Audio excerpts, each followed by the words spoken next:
sorry, I'm a couple minutes late. My computer never likes Zoom. It doesn't like Zoom. Oh, Yeah. and you just froze. Oh, did I? Yeah, it's because it's always trying to compete with Microsoft Teams, which I can never seem to fully turn off in the background. So yeah, no, hopefully it'll work. Okay. Yeah. Well, it's nice to finally meet you. You as well. Thanks for taking the time to meet today, Michelle. Sure. It's nice to see you again. Yes. Now, you know what, Jason, I don't know if you need a neuropathologist to write any articles, but that would be what Anne is, right? Am I misstating it? We're always interested in more neuropathology. We recently expanded our neuropathology a bit, but there's a number of entities that we are missing, and I think the thing with neuropathology is that it's so complicated now and so molecular heavy that we started to expand our articles into more of the molecular nuance. But that's where having a neuropathologist reviewing articles every once in a while is really helpful. And just so I know, Michelle, you know the process well, but in the past, what we used to do was have a specialist, GI specialist, neuropathologist, anything, write the draft of the article, send it to me. I would review it, send it to the patient advisors. They would review it. That took a long time because often people who had not written these kind of articles struggle to start from scratch. Like, how do I write in like a patient, friendly kind of way? So now I do go in the opposite direction. I write the draft covering what I think needs to be in an article about a certain entity. So let's say, a neuropathology diagnosis. And then I send it to the expert in neuropathology. And I say, can you read this over as an expert and tell me, does it cover what you think this entity should, like what would you put in your report essentially? And are there any glaring errors in terms of the way I've talked about the molecular tests or the way I've commented on like the microscopic features that you're looking for? Okay, yeah, then you send those back to me with those changes, and then they would be reviewed by patient advisors or others, and then it would go online. I find that's a lot faster because it's a lot easier. I can put together a draft of an article in 2 hours now because I've been doing this for so long. But asking someone to write something from scratch, it often takes days or weeks even because it is difficult. So if you're interested in helping with that, what kind of thing, no pressure, of course. And I always appreciate the fact that Michelle is always looking to recruit people to our team, and her enthusiasm has been invaluable over the years. If you're ever interested, we have articles now that would be great could use a look from an expert. And then I'm always also looking for new topics. Like, if you look at what we have in our section, if you say, well, there's a diagnosis you don't have there that I really think is valuable because it's a common one that I make and I just don't see it in your list, please let me know. And I will write up a draft and I will send it to you. And if you like it, then we can get it online. My goal is to try to get things online within like a week of an idea, but we're a small team, so sometimes it takes a little while. But anyways, if you are interested, feel free. I'm happy for any help that you would like to offer. Yeah, no, I'd love to help. I have your website on my reports, directing patients to go to mypathologyreport.ca. And I've been doing that ever since Michelle encouraged me and told me about your website. So I would love to get involved. I was on the phone with a family the other day, and I was trying to explain molecular diagnostics to them on their child's brain tumor. And so I feel like I would learn from you how to do this well. And so I think it would be a two-way street for me. So I would love to get involved. It's really important to me to help people understand what's going on because they're frightened and confused. And yes, and it helps when you get a grip on at least know what people are going on about and what your options are. So I would love to help if I can. And I like the way you do it. Perfect. It's the right direction. I love Anne because Anne's been doing these pathology clinics. She never even asked for permission. I remember when I first met her, she was like, I'm just going to do it. Like, I'm just going to do it, tell me I can't. You know what I mean? So I loved her spirit, and she is doing fantastic work at Duke in that regard, and has been for many years now, really. And so I'm a big fan of Anne and just her can-do attitude. And I understand now, Anne, that you don't just talk about the path report. You bring up that MRI that patient had and or other things. And you're clear, listen, I'm not a radiologist, but as you can see here, so you're really helping that's what I love about the way Anne does it. She brings it all together in one space, which is what patients crave and need. They need to have an understanding, in full of their their disorder, whatever it might be. Well, that's wonderful, and I share your spirit in that. I remember in 2017 when thinking about this website idea and talking to some colleagues about it. And the response from most people was, that's a terrible idea because patients don't want to know about the pathology reports and you'll never be able to explain it to them. So this is a non-starter. And I thought, you know what, that sounds like a challenge, but also I don't think it's actually true. I think that patients will want one of these reports because when you're dealing with a fairly serious disease and you get a report and this is going to change the treatment you get and you have no idea what this entire document says, that's going to lead to some stress. And I said, if a person doesn't want to know what's in the report, that's great. They don't have to learn more. But if they want to, why aren't we not trying at least to provide something? And it is a challenge writing these articles. Like I know I always feel like they're deficient in some way. I write, when I'm like, this is good, but I don't think it's good enough. And we keep on improving it. And I'm sure you'll see that when you look at some of our neuropath articles, you'll be like, yeah, this is good, but you're missing a couple of things. And that's where I need an expert like you, Anne, to look at them and say, can I suggest another section in this article because you're missing a really important component? And then they're living documents, right? I'm always happy to add things to it. Must be she's been doing this work in this area with patients for many years. So she's going to have that feedback, those questions, where you can really look at it. Right. Almost, yeah. So I think it'd be great. Sorry to volunteer you, Anne. No. I'm delighted that you actually I can do something useful. I would love to help out.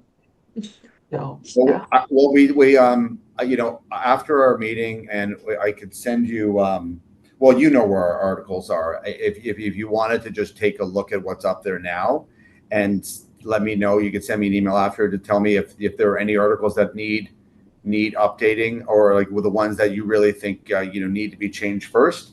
Feel free to send me a list of those, and then we can work on that together. Or if there's just a couple things, your diagnoses that you would like to see there, just tell me the names of the things. I'll write a draft, I'll send them to you, and then we'll go from there. I like to get things done quickly in the sense of, so if you have ideas, just feel free to send them to me anytime, and we can get moving on that. I appreciate obviously that any time you have is your free time. So I don't want there to be any expectations in terms of time, whatever. It's just whatever you can do, whatever advice you can offer would be very helpful. Okay. Happy to. Okay. Excellent. Thank you. I was just telling Jason that I spent 2 days virtually, actually. My husband's handicapped, so it's hard for me to travel, but I just spent 2 days doing a couple sessions at the DPA meeting and was in San Diego. And I was, one of the things I did was, I don't know if you know Mustafa Yusuf at Michigan. He's a breast pathologist, and he and another Dr. Aruba Al-Femi are running our pathology clinic for breast cancer patients at Michigan. They've helped. It's only been up and operational, and since 2023, and which isn't that long ago. And they've helped over 200 breast patients. So it's really exciting. And our next project that we're looking at, which is what I was talking about also, is patient-friendly path reports. And I mentioned to that's something that our Patient and Family Advisory Council at Michigan is planning on looking at. I really do think that is, if not the next, really big thing. We need to really work on that as things get tighter and tighter at the health institutions with what's going on here. Yeah. I don't know. I hope, but I don't know if path clinics are sustainable. I really don't, because something has to give. They need to keep the lights on. So maybe if we could just improve the pathology report in some way for patients, maybe that's the next best thing during these really scary times. So anyway, I think you have yeah. a very good point, Michelle. And I mean, we've had conversation about this and a lot of presentations over the years about the different strategies for making pathology more patient friendly. One of them being the clinics that you're talking about, which are wonderful because you actually get to sit with the patient. And as a pathologist, I find I get to see a patient again, which is so nice to do. I went to the ICU last week to deliver a result to a patient in the team, which, I try to do every once in a while to actually go see somebody, and because it reminds me that I'm a doctor. But so you got your clinics, you have things like My Pathology Report, which is a website. You have the patient-friendly pathology reports, which various groups have been working on. So John Broad, we're working on the designing those patient-friendly reports, and then you have things like Scanslated, which we're meeting here to talk about, where they're creating this module within the Epic space, which can help convert the pathology report into something that's more patient-friendly. I think there's a lot of strategies that work, but as you pointed out, the clinics one is very resource heavy, and not every pathologist will do it. It shouldn't be something we ever discourage people from doing, but it's certainly not everyone's going to adopt it. I also know that My Pathology Report, as the website, has significant limitations. Right, we're not actually talking about the patient's actual pathology report. We're talking about all pathology reports in general and trying to write an article that captures that. The reality is, as Anne knows very well, we all write our reports differently. So to try to capture in an article everything a pathologist is going to say all around the world is not going to happen. So My Pathology Report has very real limitations. I think creating patient-friendly reports, although it's a wonderful idea, it will not be widely adopted by most pathologists because, again, it's very resource-heavy and not something that every pathologist is comfortable with.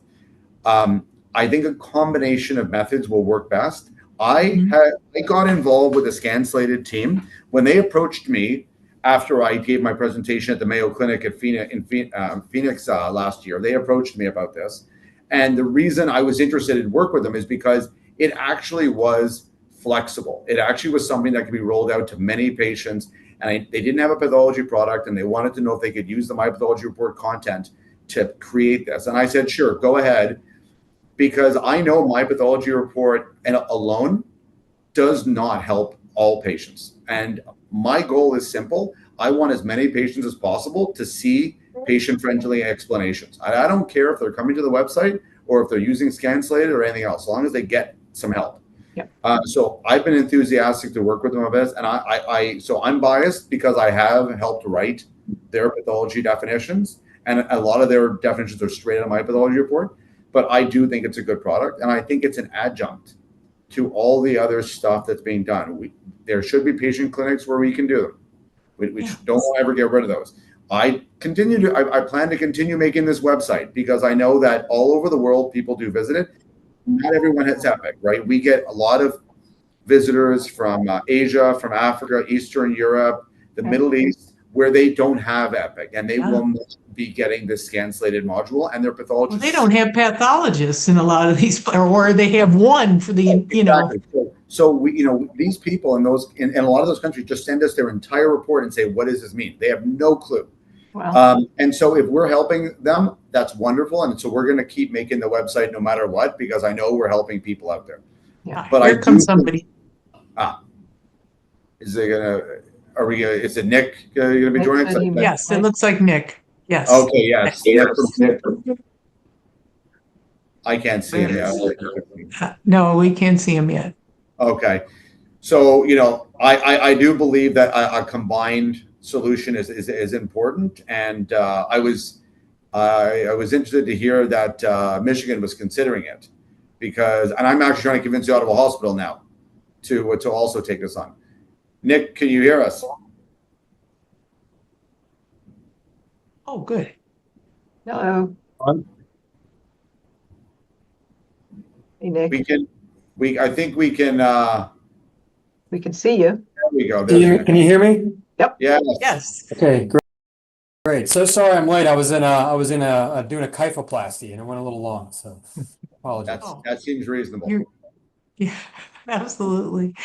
Well, I just thought the other two folks know who I am. My name is Michelle Mitchell, and I don't know what to call myself. I'm a patient advocate, and I've been doing work for probably I think it's 14 years now, and have really, I'm a breast cancer patient.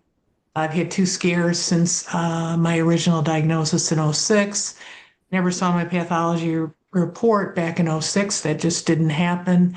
Never saw my slides, and was given benefit of seeing that when I became part of the Department of Pathology Patient and Family Advisory Council at Michigan Medicine, which is where I've been doing work with the actual chair, vice chair, Dr. Jeffrey Myers, for about 9 years. So 11 years after my diagnosis, Jeff said, well, would you like to see your cancer? And I said, my gosh, you still have that? You know, it was back in '06. And so I sat down and he had digitized my, this is 2016, which didn't really happen back then, but Michigan was already doing it. So I saw a digital representation of my cancer. I thought I knew everything. I went through all kinds of treatment, 4 rounds of chemotherapy. I had lovely adriamycin and Cytoxan. That was fun. And then I had 6 weeks of radiation. I had 8.5 years of between tamoxifen and Befera. So at this point, that all ended in 2015. We're talking 2016. So it's many years. And I'm staring at, and I thought I knew everything about my cancer, you know? And then Jeff showed me my digital image. And he says, okay, now we're going to talk about grade. And I said, grade? What's that? No, they stage 1A. It was like, what is that? And he said, oh, well, these are your cancer cells, you know, and I saw the black dots and I know that those are my cancer cells. And he said, we use this in a calculation. And I just started bawling because he told me I had a grade 2 tumor. So ever since that day, I have become a zealot because I have a picture of that. I was 100 pounds heavier than I am, and we all know inflammation is not good for my cancer. So I took that as a, clarion call to get into shape, do everything I could do to avoid it. And then Jeff and I took it on the road. Jeff Myers, our little speech. So I spoke at the ASCP meetings and all over the place. So that's kind of my thing, right? I was just explaining to them, I was just did 2 days at the Digital Pathology Association and presented there. So involved in a lot of national things, also locally here in Michigan, Michigan Cancer Consortium, Michigan Hospital Association. So that's kind of 50,000 foot view. So I am just really interested to hear, as is Anne, I think, at what is Scanslated all about. We think this is our next thing. It would be helpful if I just went through an overview of what Yeah. the Scanslated software does and show you what that looks like from the patient perspective. I guess first, just to introduce myself, I'm Nick Befera. I am one of the founders and CEO of Scanslated, and I'm also an interventional radiologist at Duke. So I'm practicing at Duke in North Carolina. And I'm just going to pull up a slide deck here and show you a few slides. So could someone enable sharing, maybe? Oh, I thought I did. Oh boy. Can you guys help me with that? How do I do that? Are you sure you can't share? Did you try? It says sharing is not turned on. I'm going to send a request. No, it's letting me request. There you go. Now I'm going to allow it. Great. Dr. Buckley, you've seen the Scanslated reports? I saw the one that you sent across earlier today. So Oh, thank you the very the much. metrics, yeah, the The feedback. metrics, yeah. And I've seen the links to them, but I didn't realize they'd been rolled out. I just sort of blew past them and thought, oh, that's interesting. I'll come back to it. Yeah, Uh, sure. Yeah. So yeah, I'm an interventional radiologist. I one of the things that outside my clinical practice that I'm passionate about is patient-centered care in medicine in general, but got interested in this space, thinking about how we could make the patient experience of viewing a radiology report better, and improve the patient experience of receiving results in the patient portal in particular. Can I The- just interrupt 1 second, Nick? Yeah. In 2022, I was telling you I had two scares. Guess what Dr. Serini Vasan at Michigan had a drill through my back because they thought I had a big a bone lesion. Yeah, that's what Oh, the wow. MRI said. Yeah, so that was fun. Very. Turned out to be a hemangioma, but so I'm familiar with that. That was fun, laying on your stomach and they're drilling through and Oh, yeah. yeah, and you're awake. Yeah, I've never been on that side of the table. I can't imagine that it's Yeah. pleasant. Interesting. Yeah, so what way that this got started was when this is almost 7 years ago now. One day got a phone call in the reading room from a patient that had called the hospital wanting to talk to me about the radiology report that I read. It was a brain MRI. And I kind of realized that things were changing. Patients were starting to have access to our reports routinely. And, looking back now, clearly today we're in the age of the patient portal. I think patients expect to have access to all of their health information. It's just part of how medicine is practiced now. I think it's an expectation, which is great. I think the spirit of giving patients access to everything is to engage them in their care, to empower them to be more involved alongside their doctors, really just keep them informed, whereas that wasn't the case in the past. But the problem, of course, is that all these reports are intended for other doctors. It's a physician to physician communication. That's true in radiology and perhaps even more so in pathology. And so the patients are reading these reports and they're full of medical jargon. It's not intended for a patient. No, there's not really anything there that is the patient feels like they can grab onto. And so the experience is often not a good one. Instead of being empowered and engaged, patients feel confused and anxious. They start Googling medical terms. They can go down a rabbit hole. It generates, I think, a lot of anxiety-fueled phone calls and messages. And so not a good experience. And so we started Scanslated in 2017 to start working on a software solution for making radiology reports patient-friendly. And what we came up with is software that takes the report after the radiologist has finalized it and takes that report and makes it an interactive patient-friendly version with plain language explanations and diagrams embedded throughout the original text. So we maintain what the patient would otherwise see in the chart, but it's embedded with explanations written by a domain expert. So by radiologist and in the case of pathology, a pathologist. I'll show you what that looks like here in just a second. Before I do that, the way that this is delivered is we have integrated the software into Epic MyChart. And so it's a one-time integration that's done. It's pretty lightweight. And once that's done, when the patient goes into the MyChart portal, they would just pull up their radiology or pathology report. And on that page, they see a link that says View Patient-Friendly Report. And you just click that link and it opens that interactive patient-friendly version automatically. So there's nothing to download. They don't have to log into anything. It just authenticates with MyChart, basically. And we found that to be a really effective place for it to live. We, fast forward a few years, and our vision had always been to expand this into other areas of medicine beyond radiology. And I started in radiology because I'm a radiologist, but we really wanted to try and do something similar for pathology.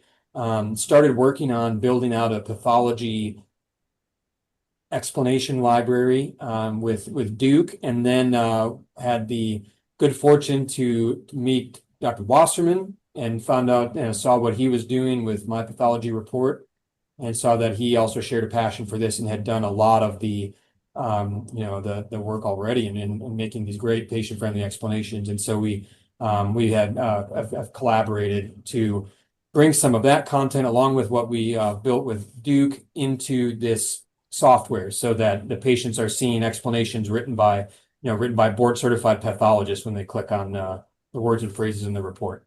And so this is what it looks like for pathology. So I'm just going to switch over here to a different window, and I'll show you what these reports look like. Any questions so far? Let's see. Well, you're live now at Duke, or am I going to further ahead? So yeah, the radiology version of this is live at Duke, and a number of other places. Like Mayo Clinic is using it enterprise-wide for radiology, and piloting pathology in November. So at Mayo? At Mayo, yeah. And some other kind of peer institutions would be Beth Israel Lahey Health, Baptist Health in South Carolina, Northwell Health in New York, Stanford Children's, Colorado Children's, there's some of the others. But the pathology version, the pathology product is Duke was the first. So Duke is the only place where this is live with patients currently, but we're hoping to get it in front of as many patients as we can. So this is what now I mentioned that this patient see this link in MyChart. When they click that link, I'll just show you quick a radiology one and then pathology. When they click that link, what they see is this interactive version of the report. So importantly, it's exactly what the radiologist or the pathologist dictated. So we maintain the integrity of the original report, that the same report they're going to be talking with their doctor about, the report that they would otherwise see in Epic. But what's different is that everywhere you see a green or a purple highlight here, there is a plain language explanation or diagram embedded that the patient can see by clicking or tapping on a phone to kind of understand this report as they're reading it. So you imagine you get to the section about the liver, instead of Googling no focal hepatic lesion, they just click, or tap and see no abnormal spots or growths are seen in the liver. This is normal. All of the explanations that are embedded in this report are written by a human. So this is not an AI summary. It's a human expert radiologist or pathologist explanations written for a patient audience, targeting a 6th, 7th grade reading level. And the way that this is content gets in here is our software is using some natural language processing and deep learning in the background to kind of determine what type of report this is, what area of anatomy, and then embedding that human derived, that human intelligence on top of the report. So as you can see, as patients, the way they use this, as they're reading their report, as they come to something they want, otherwise maybe Google, they can just see what a radiologist or a pathologist might say as explaining that concept. One thing that's different from a medical dictionary is that we capture concepts and phrases that may have a more specific meaning in the context of a radiology or pathology report, and the patient can get all. It's kind of almost as if the doctor was sitting down next to them, talking to them about what this means. So, this example, sigmoid colon diverticulosis without evidence of diverticulitis. You could Google those words and maybe get partway there, but with this, they see an explanation kind of bringing it together. And in the same sentence, there's a diagram of the sigmoid colon and where that is in the body.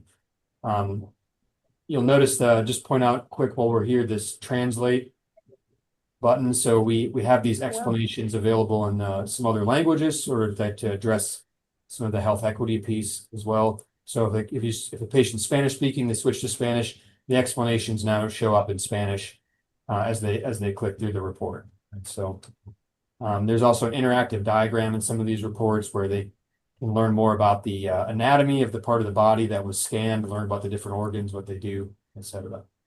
I'm going to switch over now and show you what this looks like for a pathology report. You can imagine how it would work very similarly, though, right? Pathology reports are narrative. There's text there that we can parse and embed the content in. Let's see.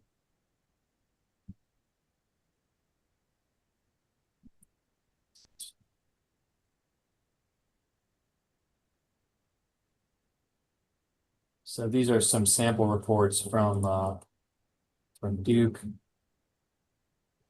And this is a Scanslated pathology report. So this is a endoscopic biopsy of the esophagus. And one thing that we did a little differently in pathology is we recognize that the reports are in multiple sections. There's a diagnosis section, clinical information, gross examination, microscopic.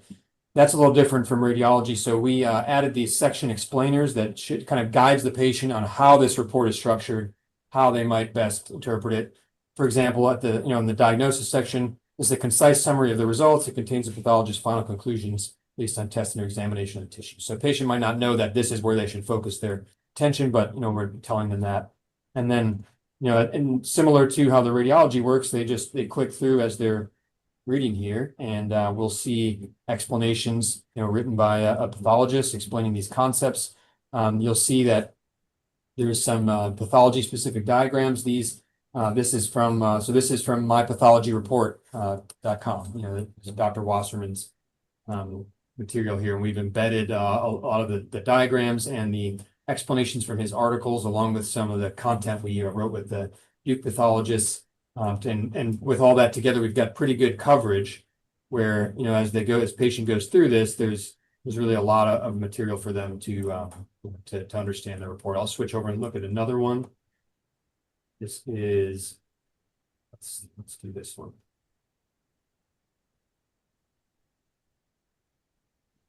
So you can see that there's some this is another explanation with a diagram from MyPathology report.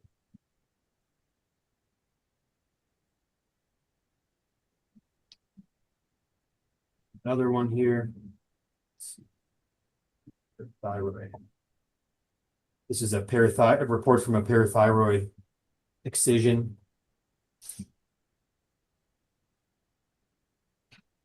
So as they're reading, rather than Googling or becoming anxious, they're just understanding this as they go, right? Mm-hmm. Okay.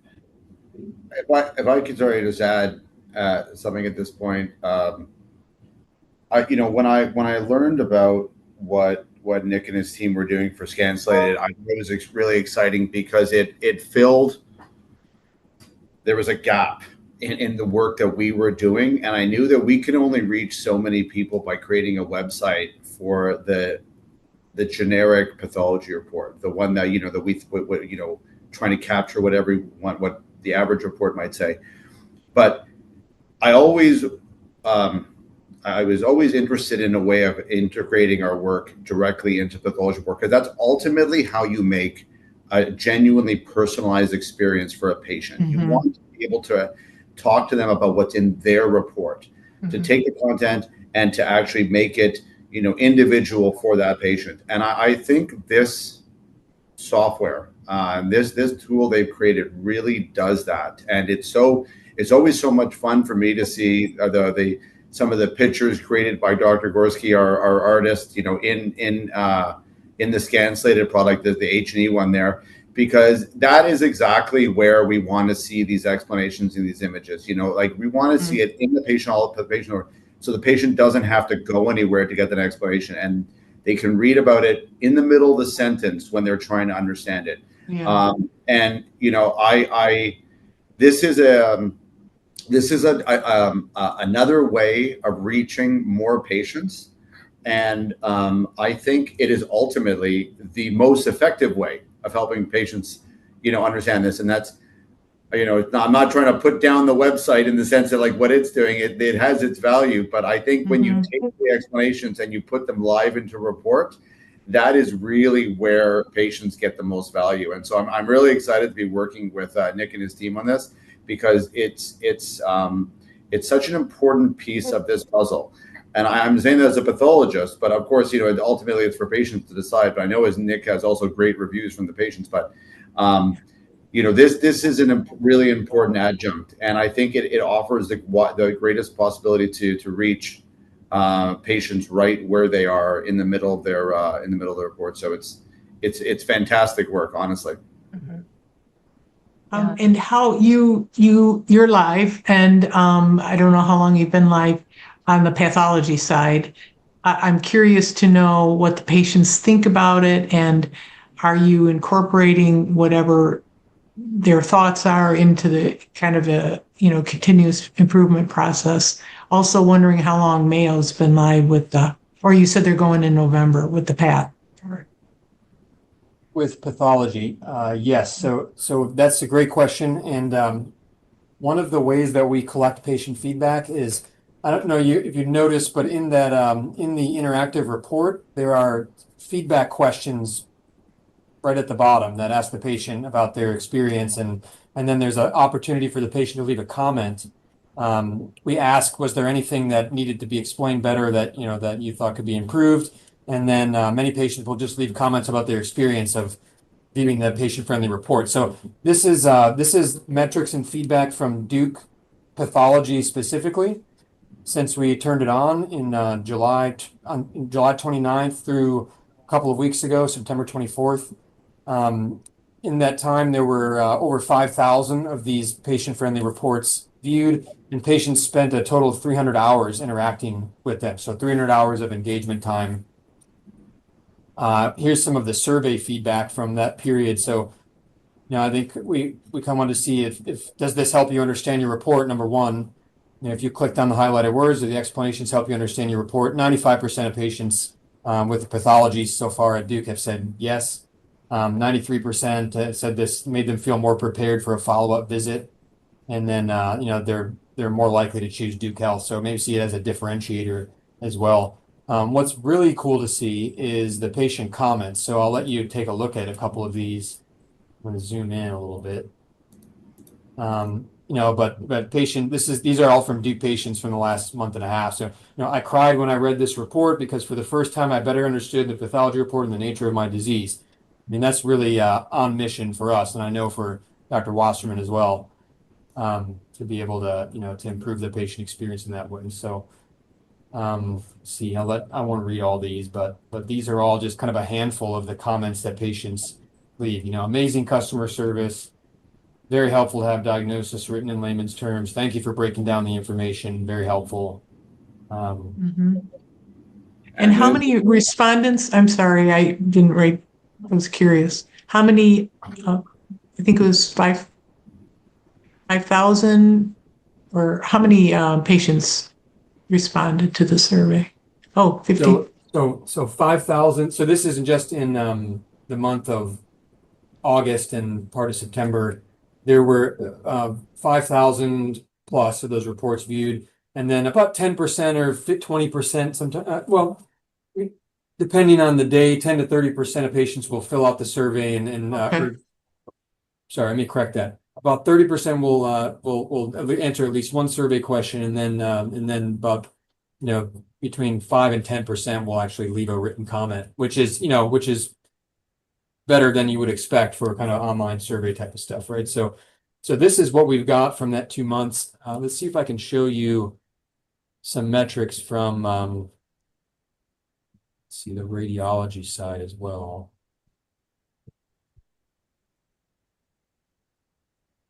I can tell you that these comments are very similar to what we see also when we get emails to my pathology report. It's very similar that, it's so nice to finally hear something about my pathology report. I had trouble finding any resource for this, and to finally see definitions for the things in my report would help me ask questions of my oncologist or my surgeon. So,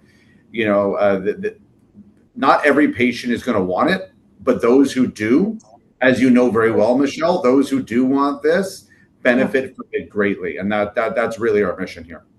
And I love that it's integrated right into MyChart. I mean, right. This is metrics from Mayo. Where they haven't launched the pathology software yet, but they are doing that in November. And this is from radiology just in the second quarter at Mayo Clinic. So you see just kind of very similar patient response. So, 90 plus percent saying that they feel less likely to feel more prepared for follow-up visit, less of a need to call or message their doctor with questions about terminology. more likely to choose, this health system in the future. And here we've got, 88,000 responses to this first question just in the second quarter alone. So, I think it was great to see that that with pathology reports that the feedback was similar and that the patients were finding this useful, right? And you can see just And I would think the C-suite would like that first percentage, actually, and also the medical, in the case of pathology, the medical oncologist doesn't have to spend time. The clinician doesn't have to spend time, the ordering physician, if it's someone different, because they're getting that information. And also, I would think if they do have additional questions, they're more prepared so that the encounter should be more efficient, which I know the health systems are all about, 15 minutes, get in, get out. So to me, that would be a good, fact for the C-suite to say, yeah, you know what, maybe we should buy this thing because it's going to help us in the long run. And so I like that. It's also the quality of the information that they're receiving, right? We're frequently asked the question, why not just let ChatGPT or something else answer these questions for patients? Well, the thing is, it does a decently good job with a lot of things, but then it gets some things really, really wrong. And it makes nuanced mistakes that lead people in the wrong direction. The content in the Scanslated that Scanslated provides, and I could speak to the pathology directly because I've been involved with it. It's all written by people, right? As Nick already has said, and I spend a lot of time with Nick's team, and he's got a great team of people who work on this. We spend a lot of time going back and forth, working on these definitions to make sure they're just right. Like, we work on the wording, we work on the accuracy is paramount, and we make sure that these definitions are things that the patients can understand and that apply appropriately to the situation that the patient is reading about, right? We don't leave it to chance with an AI generated definition in the hopes that it's gonna be right. So there's a cost that comes along with that, but you really can't put a value on good quality human generated content, especially for this kind of material. Do you have patients review it before you go live? No, we haven't had patients review the explanations before putting them into the library, but that would be a great process improvement. We haven't had the opportunity to do that, but we do get the feedback from the patients that are using it and that are reading the definitions. We do get some great suggestions that we then incorporate. So we do get some patient feedback in that way, but yeah, that's a good idea. Well, as you know, Michelle, also a lot of the articles in my pathology report have been gone through patient review, and in fact, a lot of the content in the Scanslated pathology library comes from my pathology report. It's been modified to make it fit with their tool, to shorten it and to fit with the kind of structure that they're looking for. But that's when I was generating this content with Nick's team, like we were taking things directly out of my pathology report. So in a way, all of that patient reviewed material, because we've spent years reviewing this material right from my pathology report. Right.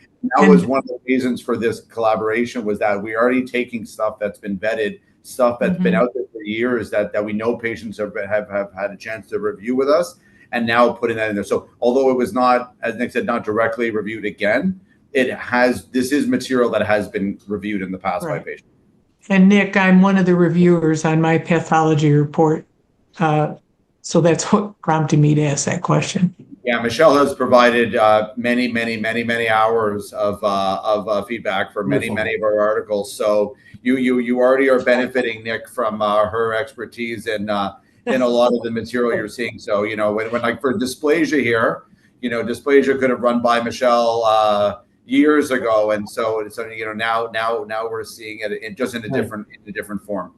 Yeah. And that's really important point, that these are adapted right from that. So that's a great point, that that there is a lot of patient voice in these, and you'll notice that In some cases, we're linking, the patient has a link to the relevant article on my pathology report. So, Cool. and this is specifically to the article that's about this topic. And we are currently expanding that, quite a bit. So we anytime there's an article, that a relevant article in my pathology report, we want the term or phrase to link to it in case somebody wants more information. But we're taking the articles from my pathology report and as Dr. Wasserman said, adapting that for this kind of short format so we can embed all that content in the report. But then patients who are really interested in taking a deeper dive, they can get to the source. So. Nick, I assume there's no wall between the radiology terms and the pathology terms, because in neuropathology, which is my bailiwick, I always have imaging in the report because I use it, and the surgical report. So I assume that your radiology terms will be translated using the radiology resource as well if you're looking at a pathology report, or are you only applying pathology work to the pathology reports? Great question. So the way that our software is structured is that there are different kind of content buckets, content libraries. And so we have a general medical library where terms and definitions that can apply to to pathology or radiology or cardiology report will be applied to all reports across the board. And then we apply content area specific phrase bank on top of that, and sometimes a third phrase bank on top of that, sort of overridings for more specificity and context specificity. So many of the imaging related words that are in pathology reports will be captured. But there are probably some that aren't getting all of the content that we have available. Just for safety, we don't want to have context errors, so but a lot of that will be covered by what's in the general medical library. Yeah. Okay. Thank you. Does this connect to the EHR at all in any way? It does. So this is retrieving the report text from MyChart. So it's connected to the patient portal, which is a wrapper for the EHR, sort of. But we also have an integration with the EHR directly, so that physicians can also pull up this report when they're anytime they want. So if you're in the physician version of Epic Hyperspace, pull up a radiology or pathology report, there's a link to view the patient-friendly version there. Yeah. Oh, good. It's good, because if a patient comes with questions to the next encounter, that's great. Right. And it's important that and I think sometimes it can be common ground, for the physician when they're seeing somebody in follow-up, common ground to talk about the results.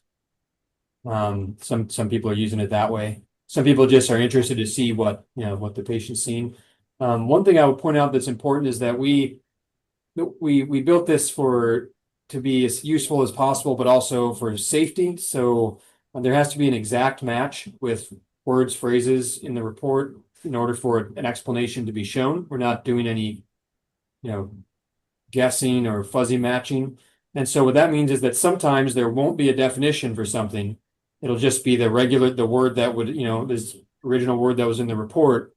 But we think that's better than showing the wrong definition. Yeah. And so as we expand the library, we've been working with, Dr. Wasserman and the Duke Pathology to build out the library further and further. As we expand it, there's more and more coverage. So we keep adding to it all the time. And do you see it as in your work with your path clinics, do you see how this could benefit or add to or augment? It would certainly augment. Yeah, I mean, the patients that I talk to are often worried about things that are external and bigger than the reports. For instance, they want to know what's happening with planned treatments and interactions with multiple institutions in complex cases. And so you would never be able to, that wouldn't be addressable in the report, and so you wouldn't find it in there. But what I feel is, again, that this will allow people to go This will be the layers that they can go through, and they can find increasingly complex answers if they want to. So this probably answers most questions that most people have. The Scanslated and Jason's material, it will like save the system so much time. Yeah. And then you can address the things that require somebody with an MD to talk to with a patient about the finer points, the really complex things, the things that change constantly, the difficulties, the problems with getting through the system, all of these things that you need to talk to a human about.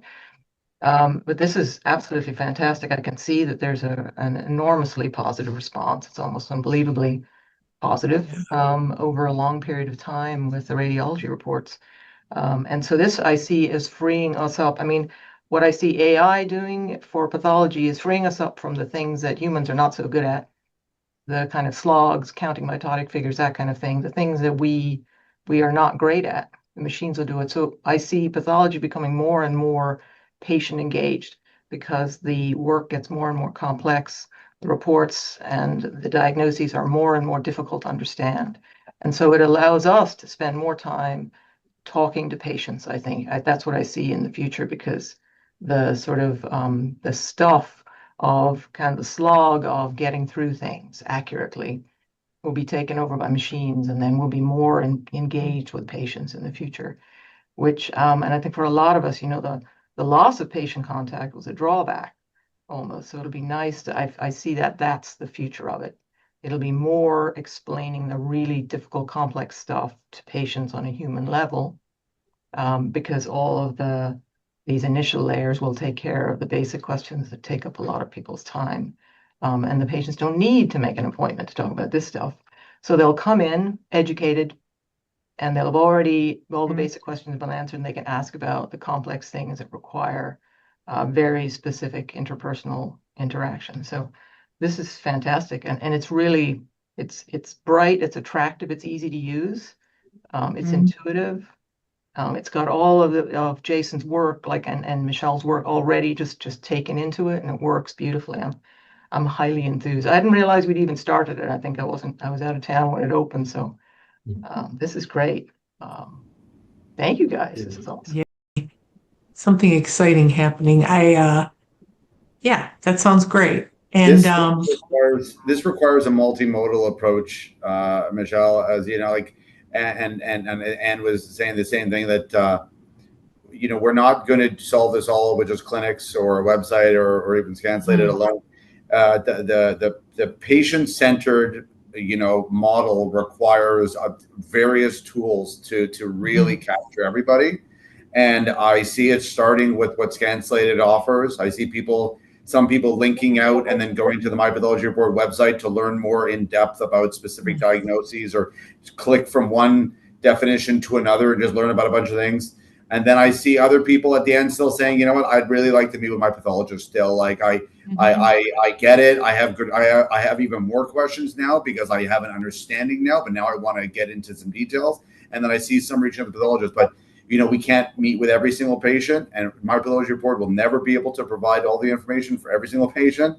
And these tools all working together is how we're going to help the greatest number of patients understand the reports and really empower the greatest number of people. So I'm a fan. I'll do what I can to push it. Appreciate that. Yeah, I mean, it's all it's as I think both Dr. Wasserman and Dr. Buckley have said, it's not it's no one thing is a replacement for the patient's conversation with their doctor or their pathologist, right? But we can enhance that process quite a bit, and it's kind of all of it is all these different tools are sort of ways that they're part of the empowering the patient to be really actively engaged, right? So I think it's been great to see how. And I would think, from the C-suite perspective and in the investment you have to make in this, which I don't know what that's all about. That's beyond my pay grade. But, I think it would be such a wonderful selling feature, as an example, for Duke to say, here at Duke, we do this. When these things pop up in your portal, a marketing ploy. I mean, bringing more patients in. They would choose Duke over the hospital down the street because they're starting to employ some of these technologies and the ability for patients to learn more. And I think that is, that's a great tool. You know, it's very competitive right now in healthcare. And so anyway, that's just my thought. I agree 100%. Couldn't agree Michelle. more. Yeah.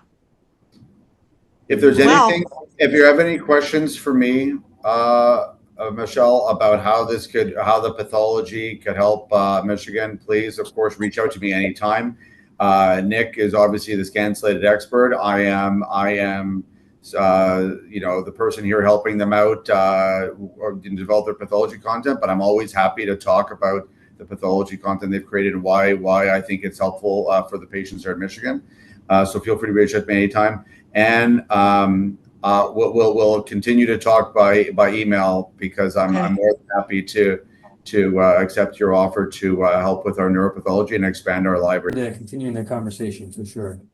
Thanks Sounds for bringing good. it together, Nice to Michelle. meet you. Nice talking to you. Oh, thank you for your time. Appreciate it. Okay. And Have a nice great to meet day. You too, guys. Nice. Thank See you later. Yeah. Good luck, everybody.